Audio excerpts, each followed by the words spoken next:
প্রিয় শিক্ষার্থীরা, আসসালামু আলাইকুম। আশা করছি সবাই ভালো আছো। আমি ফারজানা খান মজলিস আজ তোমাদের পড়াবো ধ্বনি ও বর্ণ। তাহলে আজকে আমরা পড়ছি ধ্বনি ও বর্ণ। প্রথমে আমরা জেনে নেব ধ্বনি কাকে বলে, ধ্বনি কত প্রকার ও কি কি। ধ্বনি কোনো ভাষায় উচ্চারিত শব্দকে বিশ্লেষণ করলে যে উপাদানসমূহ পাওয়া যায় সেগুলোকে পৃথকভাবে ধ্বনি বলে। খেয়াল করেছ? কোনো ভাষার উচ্চারিত শব্দকে বিশ্লেষণ করলে যে উপাদানসমূহ পাওয়া যায় সেগুলোকে পৃথকভাবে ধ্বনি বলে। ধ্বনির সঙ্গে সাধারণত অর্থের সংশ্লিষ্টতা থাকে না। ধ্বনি তৈরি হয় বাকযন্ত্রের সাহায্যে। ধ্বনি তৈরিতে যেসব বাকপ্রত্যঙ্গ সহায়তা করে সেগুলো হলো ফুসফুস, গলনালী, জিহ্বা, তালু, মাড়ি, দাঁত, ঠোঁট, নাক ইত্যাদি। মানুষ ফুসফুসের সাহায্যে শ্বাস গ্রহণ ও ত্যাগ করে। ফুসফুস থেকে বাতাস বাইরে আসার সময় মুখে নানা ধরনের ধ্বনির সৃষ্টি হয়। তবে সব ধ্বনি সব ভাষা গ্রহণ করে না। খেয়াল করো, কোনো ভাষার উচ্চারিত শব্দকে বিশ্লেষণ করলে যে উপাদানসমূহ পাওয়া যায় সেগুলোকে পৃথকভাবে ধ্বনি বলে। ধ্বনির সঙ্গে অর্থের সংশ্লিষ্টতা থাকে না। ধ্বনি তৈরি হয় কিসের সাহায্যে? বাকযন্ত্রের সাহায্যে। আর বাকযন্ত্রগুলো কি কি? ফুসফুস, গলনালী, জিহ্বা, তালু, মাড়ি, দাঁত, ঠোঁট, নাক ইত্যাদি। মানুষ ফুসফুসের সাহায্যে শ্বাস গ্রহণ ও ত্যাগ করে। ফুসফুস থেকে বাতাস বাইরে আসার সময় মুখে নানা ধরনের ধ্বনির সৃষ্টি হয়। এবার জেনে নেই বাংলা ভাষায় ব্যবহৃত ধ্বনিগুলোকে প্রধানত দুভাগে ভাগ করা হয়। 1. স্বরধ্বনি, 2. ব্যঞ্জন ধ্বনি। এবার আমরা জানব স্বরধ্বনি কাকে বলে। উদাহরণ সহ জেনে নেই। যে ধ্বনি উচ্চারণের সময় মুখের ভেতরে কোথাও বাধা পায় না এবং যা অন্য ধ্বনির সাহায্য ছাড়া নিজেই সম্পূর্ণভাবে উচ্চারিত হয় তাকে স্বরধ্বনি বলে। খেয়াল করেছ? যে ধ্বনি উচ্চারণের সময় মুখের ভেতরে কোথাও বাধা পায় না এবং যা অন্য ধ্বনির সাহায্য ছাড়া নিজেই সম্পূর্ণভাবে উচ্চারিত হয় তাকে স্বরধ্বনি বলে। বাংলা ভাষায় মৌলিক স্বরধ্বনি 7টি। কি কি? অ, আ, রস্বই, রস্যু, এ ও এ। তাহলে বাংলা ভাষায় মৌলিক স্বরধ্বনি 7টি হচ্ছে অ, আ, রস্বই, রস্যু, এ ও এ। এবার জেনে নেই ব্যঞ্জন ধ্বনি কাকে বলে। যে ধ্বনি উচ্চারণের সময় মুখের ভেতরে কোথাও না কোথাও বাধা পায় এবং যা স্বরধ্বনির সাহায্য ছাড়া স্পষ্ট রূপে উচ্চারিত হতে পারে না তাকে ব্যঞ্জন ধ্বনি বলে। খেয়াল করো, যে ধ্বনি উচ্চারণের সময় মুখের ভেতরে কোথাও না কোথাও বাধা পায় এবং যা স্বরধ্বনির সাহায্য ছাড়া স্পষ্ট রূপে উচ্চারিত হতে পারে না তাকে ব্যঞ্জন ধ্বনি বলে। দেখো, ক ক যখন আমরা বলছি তার সাথে কি বলছি? একটা অ। খ খর সাথে একটা অ বলছি। গ গর সাথে একটা অ বলছি। ঘ অ। প পর সাথেও অ বলছি। দন্ত স সাথে একটা অ বলছি। তাহলে অন্য ধ্বনির সাহায্য ছাড়া তো সে উচ্চারিত হতে পারেনি, তার জন্য এটা ব্যঞ্জন ধ্বনি। এই ধ্বনিগুলোকে প্রকৃষ্টভাবে শ্রুতিযোগ্য করে উচ্চারণ করতে হলে স্বরধ্বনির আশ্রয় নিতে হয়। আমরা তো উদাহরণে দেখেছি যে ধ্বনি উচ্চারণের সময় মুখের ভেতরে কোথাও না কোথাও বাধা পায় এবং যা স্বরধ্বনির সাহায্য ছাড়া স্পষ্ট রূপে উচ্চারিত হতে পারে না তাকেই ব্যঞ্জন ধ্বনি বলে। এবার জেনে নেব বর্ণ কি। ধ্বনি মানুষের মুখ নিঃসৃত বায়ু থেকে সৃষ্ট, তাই এর কোনো আকার নেই। এগুলো মানুষ মুখে উচ্চারণ করে এবং কানে শোনে। ভাষা লিখে প্রকাশ করার সুবিধার্থে ধ্বনিগুলোর প্রতিনিধি হিসেবে কিছু চিহ্ন তৈরি করা হয়েছে। এই চিহ্নের নাম হচ্ছে বর্ণ। অর্থাৎ কোনো ভাষা লিখতে যেসব ধ্বনিদ্যোতক সংকেত বা চিহ্ন ব্যবহৃত হয় তাকে বর্ণ বলে। এই বর্ণসমূহের সমষ্টি হল বর্ণমালা। খেয়াল করেছ? কোনো ভাষা লিখতে যেসব ধ্বনিদ্যোতক সংকেত বা চিহ্ন ব্যবহৃত হয় তাকে বর্ণ বলে। এই বর্ণসমূহের সমষ্টি হল বর্ণমালা। বাংলা ধ্বনির মতো বর্ণও তাই দুপ্রকার। এক, স্বরবর্ণ, দুই, ব্যঞ্জন বর্ণ। এবার আমরা জেনে নেব যে স্বরবর্ণ কাকে বলে, স্বরবর্ণ কি কি। স্বরধ্বনির লিখিত চিহ্ন বা সংকেতকে বলা হয় স্বরবর্ণ। খেয়াল করেছ? স্বরধ্বনির লিখিত চিহ্ন বা সংকেতকে বলা হয় স্বরবর্ণ। বাংলা ভাষায় মৌলিক স্বরধ্বনি কয়টি? 7টি, কিন্তু স্বরবর্ণ 11টি। যেমন অ, আ, রস্যই, দীর্ঘই, রস্যু, দীর্ঘ, রি, এ, ওই ও ও। এবার জেনে নেই ব্যঞ্জন বর্ণ কাকে বলে, ব্যঞ্জন বর্ণ কয়টি ও কি কি। ব্যঞ্জন ধ্বনির লিখিত চিহ্ন বা সংকেতকে ব্যঞ্জন বর্ণ বলা হয়। বাংলা ভাষায় ব্যঞ্জন বর্ণ 39টি। যেমন ক, খ, গ, ঘ, ঙ, চ, ছ, বর্গীয় জ, ঝ, ঞ, ট, ঠ, ড, ঢ, মূর্ধন্য, ত, থ, দ, ধ, দন্ত ন, প, ফ, ব, ভ, ম, অন্তস্থ জ, বসিন র, ল, তালব্য স, মূর্ধন্য স, দন্ত স, হ, ডয় শূন্য র, ঢয় শূন্য র, অন্তস্থ, খণ্ডত্ব, অনুস্বার, বিসর্গ, চন্দ্রবিন্দু। তাহলে আমরা বাংলা ভাষায় ব্যঞ্জন বর্ণ 39টি জেনে নিয়েছি। বর্ণমালা কোনো ভাষা লিখতে যে ধ্বনিদ্যোতক সংকেত বা চিহ্নসমূহ ব্যবহৃত হয় তার সমষ্টি হল বর্ণমালা। বাংলা ভাষায় ব্যবহৃত বর্ণসমূহকে একত্রে বাংলা বর্ণমালা বলে। তাহলে আমরা কি জেনেছি? কোনো ভাষা লিখতে যে ধ্বনিদ্যোতক সংকেত বা চিহ্নসমূহ ব্যবহৃত হয় তার সমষ্টি হল বর্ণমালা। বাংলা ভাষায় ব্যবহৃত বর্ণসমূহকে একত্রে বলা হয় বর্ণমালা। বাংলা বর্ণমালায় মোট 50টি বর্ণ রয়েছে। বাংলা বর্ণমালায় স্বরবর্ণের লিখিত রূপ দুটি। এক, পূর্ণরূপ, দুই, সংক্ষিপ্ত রূপ। এক, স্বরবর্ণের পূর্ণরূপ। বাংলা ভাষায় লেখার সময় কোনো শব্দে স্বাধীনভাবে স্বরবর্ণ বসলে তার পূর্ণরূপ ব্যবহৃত হয়। খেয়াল করো, বাংলা ভাষা লেখার সময় কোনো শব্দে স্বাধীনভাবে স্বরবর্ণ বসলে তার পূর্ণরূপ ব্যবহৃত হয়।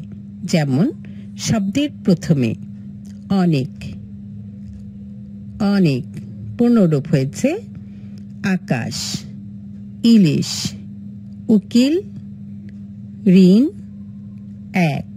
দেখো সব ঠিক আছে। তোমার অ আগে, অনেকের আগে অ, আকাশের আ, রস্যই, ইলিশের রস্যই, উকিলের উ, ঋণের র, রি, এর একের এ। সব হচ্ছে স্বরবর্ণগুলোর পূর্ণরূপ শব্দের প্রথমে হয়েছে। এবার আমরা দেখব শব্দের মধ্যে। খেয়াল করো, বেদুইন। দেখো বেদুইন মাঝখানে আছে রস্যই, তাই না? বাউল, বাউলের মাঝখানে আছে রস্য।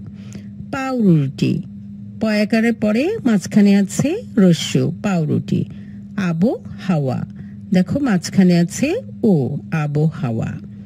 এবার শব্দের শেষে বই, ব শেষে হচ্ছে রস্যই, শব্দের শেষে বউ, ব রস্য, যাও, জয়াকার ও, যাও। তাহলে আমরা এখানে পেয়েছি কোনো ভাষায় লিখতে যে ধ্বনিদ্যোতক সংকেত বা চিহ্নসমূহ ব্যবহৃত হয় তার সমষ্টি হল বর্ণমালা।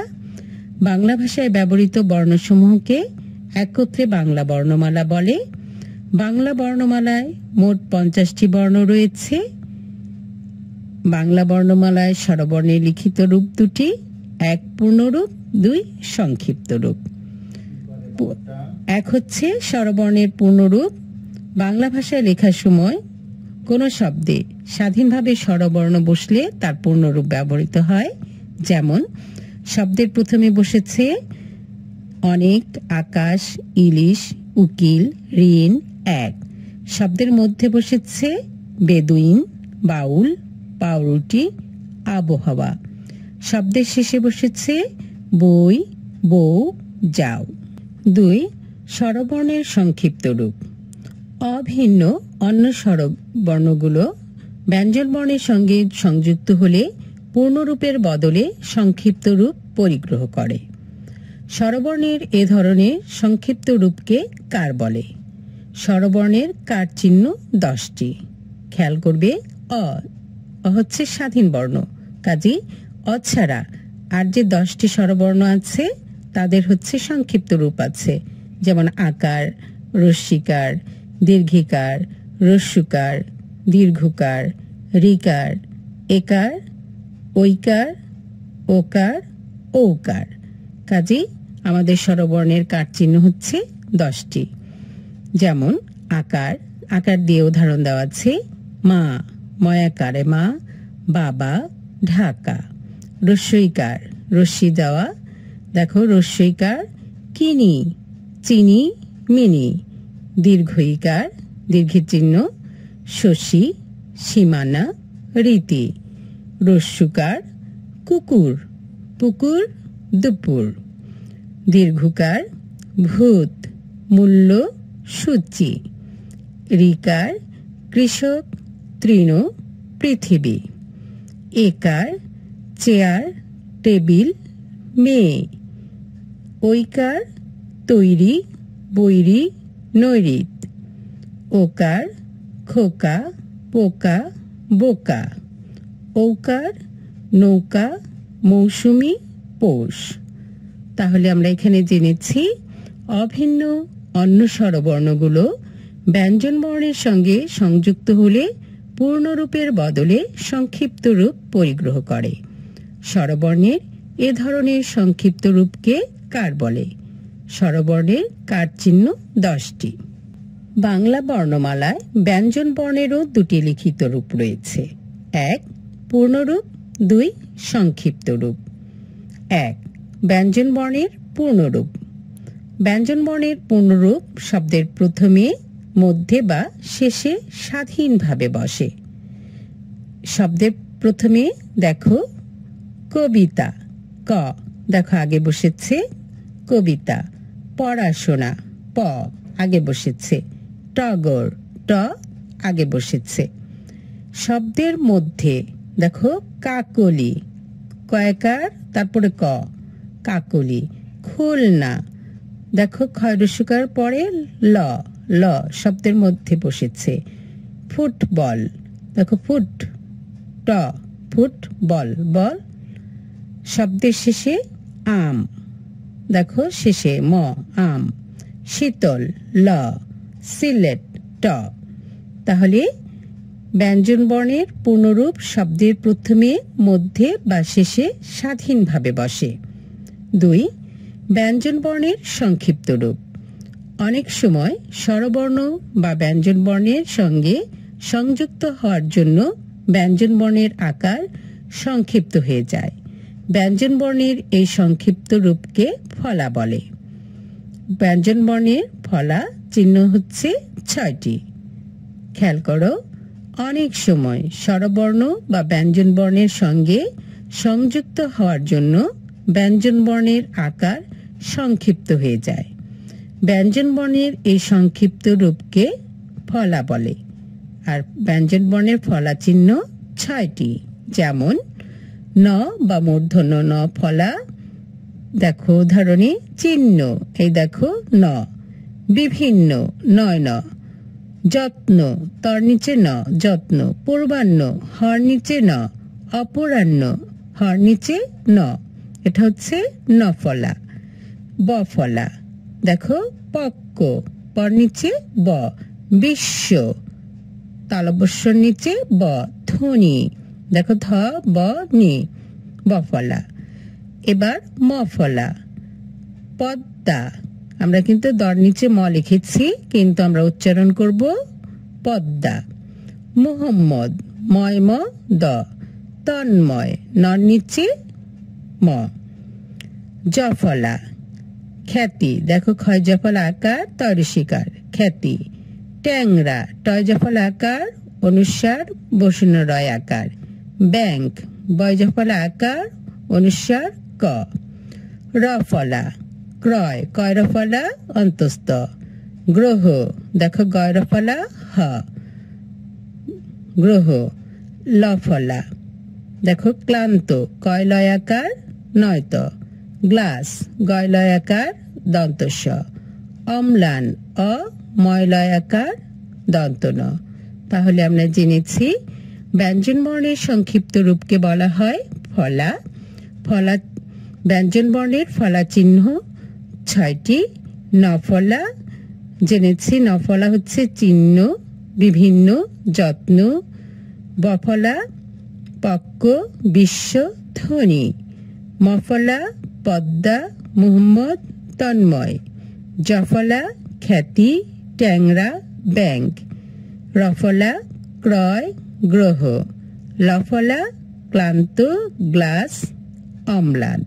বর্ণের উচ্চারণ স্থান। উচ্চারণ স্থান অনুসারে স্বর ও ব্যঞ্জন বর্ণগুলোর নাম নিচের ছকে দেখানো হলো। প্রথমে আছে বর্ণ অ, আ, ক, খ, গ, ঘ, ঙ, হ। এই বর্ণগুলোর উচ্চারণ স্থান হচ্ছে কণ্ঠ বা জিহ্বামূল। উচ্চারণ স্থান অনুসারে বর্ণের নাম হচ্ছে কণ্ঠ বা জিহ্বামূলীয় বর্ণ। এবার রস্যই, দীর্ঘই, চ, ছ, বর্গীয় জ, ঝ, ইয়, অন্তস্থ জ, অন্তস্থ, তালব্য স। উচ্চারণ স্থান হচ্ছে তালু। আর উচ্চারণ স্থান অনুসারে বর্ণের নাম হচ্ছে তালব্য বর্ণ। এরপরে দেখো রস্য, দীর্ঘ, প, ফ, ব, ভ, ম। উচ্চারণ স্থান অনুসারে উষ্ঠ, আমাদের উষ্ঠ ব্যবহার হচ্ছে, উষ্ঠ মানে ঠোঁট, এগুলো হচ্ছে আমাদের ঠোঁটের সাহায্যে উচ্চারণ করতে হয়। আর উচ্চারণ স্থান অনুসারে বর্ণের নাম হচ্ছে ওষ্ঠ বর্ণ। রি, ট, ঠ, ড, ঢ, মূর্ধন্য, র, ডয় শূন্য র, ঢয় শূন্য র, মূর্ধন্য স। এদের উচ্চারণ স্থান হচ্ছে মূর্ধা। আর উচ্চারণ স্থান অনুসারে বর্ণের নাম হচ্ছে মূর্ধন্য বর্ণ। এরপরে দেখো এ, ওই বর্ণ, আর এদের উচ্চারণ স্থান হচ্ছে কণ্ঠ ও তালু। উচ্চারণ স্থান অনুসারে বর্ণের নাম হচ্ছে কণ্ঠ তালব্য বর্ণ। এবার বর্ণ দেখো ও, ও, এদের উচ্চারণ স্থান হচ্ছে কণ্ঠ ও উষ্ঠ। আর উচ্চারণ স্থান অনুসারে বর্ণের নাম হচ্ছে কণ্ঠস্থ বর্ণ। ত, থ, দ, ধ, দন্ত ন, ল, দন্ত স। এই বর্ণগুলোর উচ্চারণ স্থান হচ্ছে দন্ত। আর উচ্চারণ স্থান অনুসারে বর্ণের নাম হচ্ছে দন্ত বর্ণ।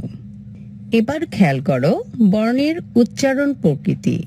অ, অয়ের উচ্চারণ দুরকম। স্বাভাবিক অয়ের মতো, যেমন অ আমরা স্বাভাবিক যদি উচ্চারণ করি, দেখো অজ লিখেছি, অ বর্গীয় জ উচ্চারণ কি করছি, অজ। অকাল, কথা, শপথ, ক্ষণ, জঞ্জাল, গয়না, ঘর। এটা হচ্ছে অয়ের স্বাভাবিক উচ্চারণ। আর অয়ের সংবৃত উচ্চারণ হচ্ছে ও এর মতো।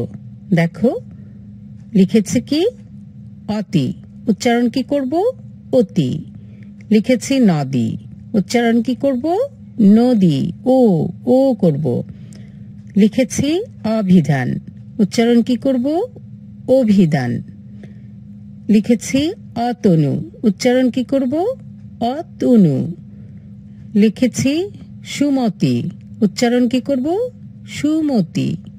লিখেছে মৌন, উচ্চারণ কি করব মৌন। লেখা হয়েছে মৃগ, উচ্চারণ কি করব মৃগ। তাহলে এখানে খেয়াল করবে অয়ের উচ্চারণ দুরকম। স্বাভাবিক অয়ের মতো উচ্চারণ হচ্ছে অজ, অকাল, কথা, শপথ ইত্যাদি। আর অয়ের উচ্চারণ যদি ওর মতো হয় তাকে বলে সংবৃত, যেমন অতি, নদী, অভিধান, অতনু, সুমতি, মৌন, মৃগ। এবার খেয়াল করো আয়ের উচ্চারণও দুরকম।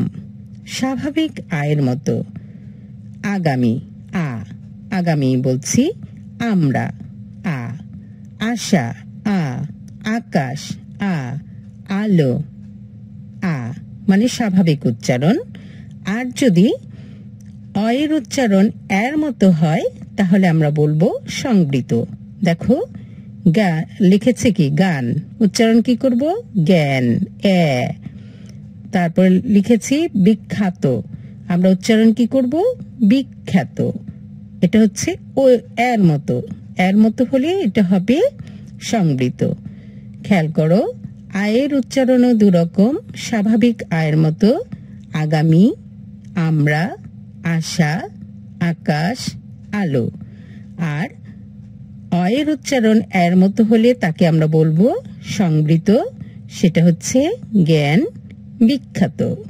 এবার খেয়াল করবে এর উচ্চারণও দুরকম। স্বাভাবিক এর মতো হলে একটি, কেক, কেতলি, মেয়ে, বেগুন, মেষ, অয়ের স্বাভাবিক উচ্চারণ। আর এর যদি উচ্চারণ এর মতো হয় তাহলে সেটাকে বলি আমরা সংবৃত। যেমন লিখেছি এক হওয়ার কথা, তাই না? আমরা তাকে কি বলি এক। লিখেছি ক্ষয়কার লয়কার, খেলা বলার কথা, আমরা কি বলি খেলা, লিখেছি বয়কার লয়কার, বেলা বলার কথা, আমরা কি বলি বেলা। লিখেছি কয়কার ন, কেন বলার কথা, তাই না? আমরা কি বলি কেন। লিখেছি অন্তস্থ জয়কার দন্ত ন, জ্যান, আমরা কি উচ্চারণ করছি যেন। তাহলে এর উচ্চারণও দুরকম। স্বাভাবিক এর মতো হলে একটি, কেক, কেতলি, মেয়ে, বেগুন, মেষ। আর এর উচ্চারণ যদি এর মতো হয় তাকে বলে সংবৃত। যেমন এক, খেলা, বেলা, কেন, যেন। ও এবং অনুস্বার এর উচ্চারণ অং হয়। দেখো বয়জাফল আকার ও, আমরা কি বলছি অং হবে ব্যাং। বয়াকার ও আকার লরিষ্কার, বাঙালি, আমরা কি বলি বাঙালি। বঙ্কিম, দেখো ও চলে যে ওখানে অনুস্বার হয়েছে বঙ্কিম। রং, আমরা অনুস্বার দিয়ে রং বলছি। ইয়োর উচ্চারণ তিন রকম হয়। স্বতন্ত্র ইয় মানে সে স্বাধীন, তাহলে কি হবে ইয়োর মতো মিও। দেখো মিও ঠিক আছে, মিয়া ঠিক আছে। আর যুক্ত ইয় যোগ চ বা ছ বা বর্গীয় জ বা ঝয়, নয়ের মতো। দেখো অঞ্চল, নিউ অঞ্চল ন, বাঞ্ছা ন, ব্যঞ্জন ন, ঝঞ্ঝা। তাহলে এটা হলো যুক্ত ইয়, যুক্ত হয়েছে। আর যুক্ত জ যোগ ইয়, তাহলে গ বা গ গর মতো হয়। দেখো ইয় জ দুটো যুক্ত হয়ে জ্ঞান, আমরা গজফল আকার দন্ত ন জ্ঞান। যজ্ঞ, দেখো উচ্চারণ করছি কি যজ্ঞ, তাই না? তাহলে ইয়র উচ্চারণ 3 রকম হয়। স্বতন্ত্র ইয় হচ্ছে মিয়, মিয়া, যুক্ত ইয় যোগ চ, ছ বর্গীয় জ, ঝ, নয়ের মতো অঞ্চল, বাঞ্ছা, ব্যঞ্জন, ঝঞ্ঝা। আর যুক্ত জ যোগ নিয় গ বা গের মতো জ্ঞান, যজ্ঞ। এবার দেখো তালব্য স, মূর্ধন্য স, দন্ত স, এগুলোর কয়েক রকম উচ্চারণ হয়। স্বতন্ত্র তালব্য স এর মতো শক্তি, মশা, শাসন, সচিব, সাহিত্য, সার, ষষ্ঠ। আর যুক্ত তালব্য স যোগ চ অবলিক ছ, স এর মতো উচ্চারণ হলে কি হবে? নিশ্চয়, শিরচ্ছেদ। যুক্ত তালব্য স যোগ দন্ত ন বা র, ইংরেজি এস এর মতো, যেমন প্রশ্ন, শ্রম। যুক্ত তালব্য স যোগ রি বা ল, ইংরেজি এস এর মতো শৃগাল, শ্লোক। যুক্ত তালব্য স যোগ ব বা ম বা অন্তস্থ জ, শব্দের প্রথমে তালব্য স, যেমন শ্বাস, শ্বেত, শ্মশান, শ্বশ্রু। শব্দের মধ্যে বা শেষে তালব্য স, নিঃশ্বাস, বিশ্ব। দেখো দুইটা বলছি আমরা, বিসর্গ বাদ দিয়ে তালব্য স বলছি। বিশ্ব, রশ্মি, দৃশ্য। যুক্ত মূর্ধন্য স যোগ ট বা ঠ, তালব্য স এর মতো, যেমন মিষ্টান্ন। দেখো আমরা লিখছি মূর্ধন্য স টয়কার নয় ন, কিন্তু উচ্চারণ করছি মিষ্টান্ন। অনুষ্ঠান, দেখো উচ্চারণ করছি অনুষ্ঠান। ষষ্ঠী, কিন্তু লিখছি একটা, উচ্চারণ করছি আরেকটা। যুক্ত দন্ত স যোগ ত বা থ, ইংরেজি এস এর মতো, দেখো লিখেছি নিস্তার, দুস্থ, থ। যুক্ত দন্ত স যোগ ন, দন্ত ন যেটা বা র, শব্দের প্রথমে ইংরেজি এস, যেমন স্নান, স্নেহ, স্রষ্টা, স্রোত। শব্দের মধ্যে বা শেষে স স, যেমন সস্নেহ। খেয়াল করেছ? সস্নেহ।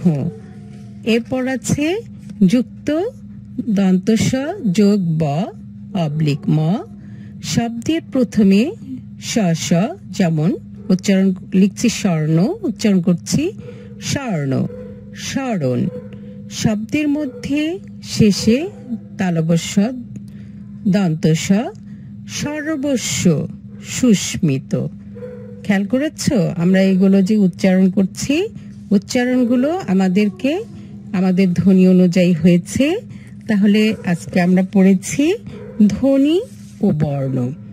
আমরা ধ্বনি বলতে বুঝেছি কি? ধ্বনি কাকে বলে আমরা জেনেছি না? কোনো ভাষায় উচ্চারিত শব্দকে বিশ্লেষণ করলে যে উপাদানসমূহ পাওয়া যায় সেগুলোকে পৃথকভাবে ধ্বনি বলে। ধ্বনি তৈরি হয় বাকযন্ত্রের সাহায্যে। বাংলা ভাষায় ব্যবহৃত ধ্বনিগুলো দুভাগে বিভক্ত, স্বরধ্বনি ও ব্যঞ্জন ধ্বনি। বাংলা ভাষায় মৌলিক স্বরধ্বনি 7টি। তারপরেও আমরা জেনেছি বাংলা স্বরবর্ণ হচ্ছে 11টি, ব্যঞ্জন বর্ণ 39টি। বাংলা বর্ণমালায় মোট বর্ণ 50টি। আর আমরা তাদের ব্যবহারগুলোও দেখেছি। আমি আশা করব তোমরা ভালো করে পড়াটা শুনবে, বোঝার চেষ্টা করবে। তোমাদের দিয়ে সব কিছুই সম্ভব, তোমরা পারবে। তোমরা অনেক বড় হও, পড়াশোনা করো, ভালো থেকো, সুস্থ থেকো। আল্লাহ হাফেজ।